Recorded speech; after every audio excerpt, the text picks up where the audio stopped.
कह रहे हम इसको रखेंगे नहीं और मेरे पति की है तीसरी शादी। कह रहे हम इसको रखेंगे नहीं और मेरे पति की है तीसरी शादी। इतना धंधा बना रखा है इन लोगों ने, इतना धंधा बना रखा है इन लोगों ने।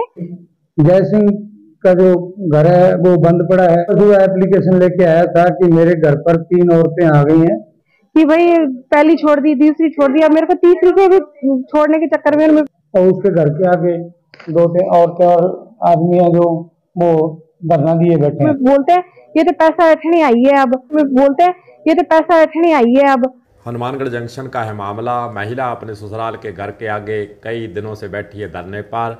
ससुराल व पति पर लगा रही है गंभीर आरोप। घर पर जड़ा हुआ है ताला।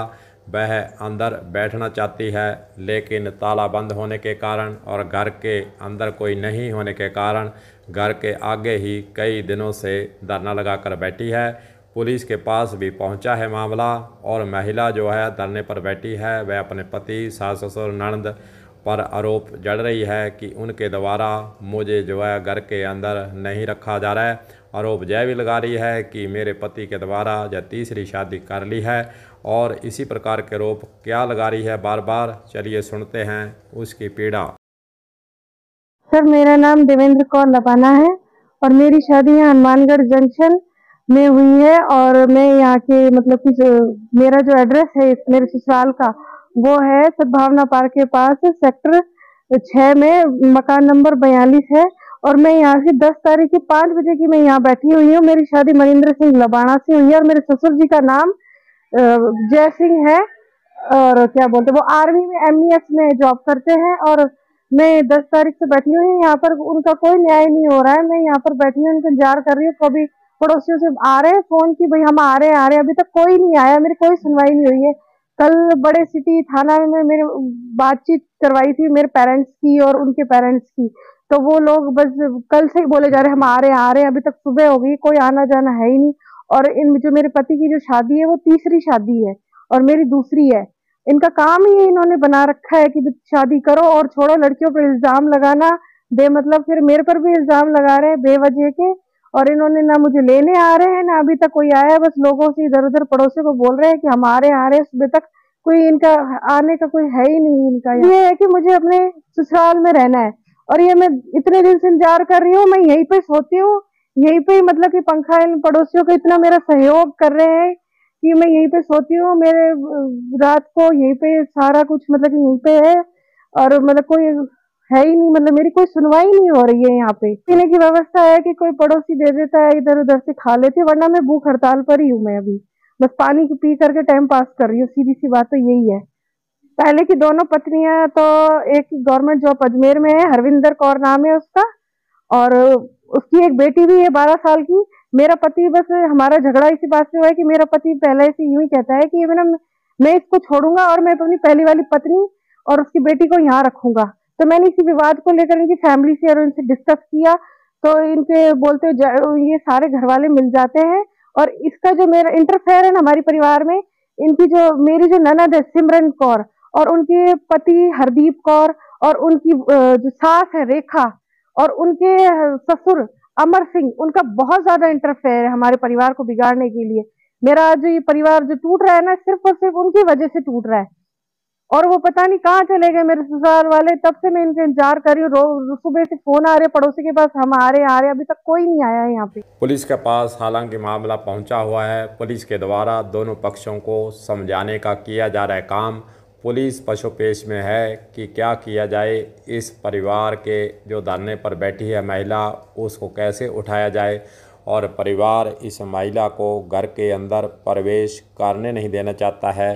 पुलिस के द्वारा तो समझाइश का दौर ही चलाए हुए है। चलिए पुलिस जो अधिकारी हैं जिनके पास ये मामला है उनका इस पूरे मसले पर क्या कहना है, उनकी भी सुनिए बात।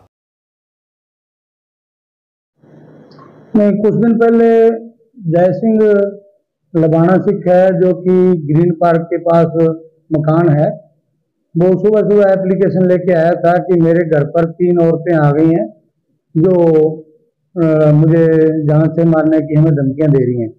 तो मैं मौके पर पहुंचा तो घर जाके देखा तो वो उसकी पुत्र वधू और समधी थे, उनको समझाइश करके फिर मैंने आ गया। फिर उसके बाद फिर हमें सूचना मिली कि ये जय सिंह का जो घर है वो बंद पड़ा है और उसके घर के आगे दो तीन और चार आदमी हैं जो वो धरना दिए बैठे हैं। जिस पर मैं मौके पर गया तो उनसे समझाइश की गई भी, वो कहते नहीं जी हम तो ये घर खुलेगा तो हम अंदर बढ़ेंगे। उनकी पुत्र वधू है लड़की के वीरेंद्र कौर के माँ बाप साथ में थे। फिर जय सिंह जो है पुलिस स्टेशन चला गया तो वहाँ जो कल डीओ थे श्री जय सिंह जी एसआई, वो फिर जाब्ता लेकर आए थे मौका पर और उन्होंने उच्च अधिकारी से बात करी तो दोनों पक्षों को वो थाने पर ले गए थे। कल दोनों पक्षों को थाने पर जाकर उनकी समझाइश की गई और सुनवाई की गई।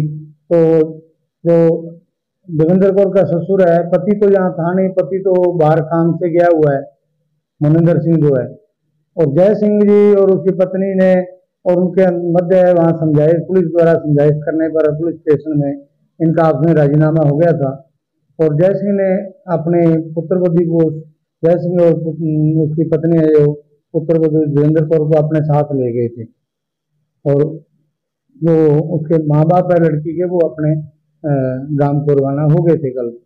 और उसके बाद अब क्या कोई हमारे पास सूचना नहीं है, लेकिन कल वो उनके समझाइश कर उनका अपने थाने में राजीनामा हो गया था।